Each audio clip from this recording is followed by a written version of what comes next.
राहुल गांधींनी परदेशात जाऊन भारताची बदनामी केली, भारतीय लोकशाहीची बदनामी केली, भारताच्या संविधानाने तयार केलेल्या लोकशाहीच्या संस्थांची बदनामी केली आणि सातत्याने अशा प्रकारे ते ही बदनामी करतायत. हे अतिशय निंदनीय अशा प्रकारचं कार्य आहे.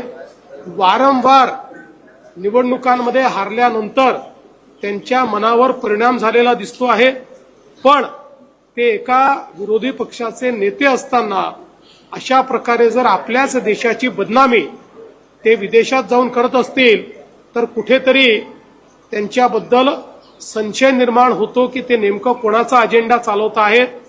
आणि विशेषतः माझा त्यांना सल्ला आहे, त्यांनी जनतेत जाऊन काम केलं पाहिजे.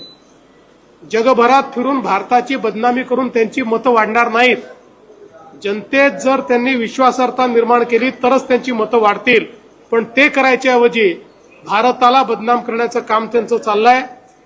महाराष्ट्रात ते हारले, हरियाणात ते हारले, दिल्लीमध्ये ते हारले.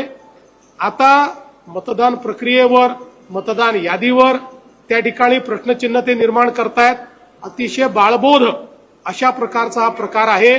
त्यामुळे त्यांनी जनतेत जावं आणि भारताची बदनामी करणं राहुल गांधींनी बंद करावं असं आमचं त्यांना आव्हान आहे.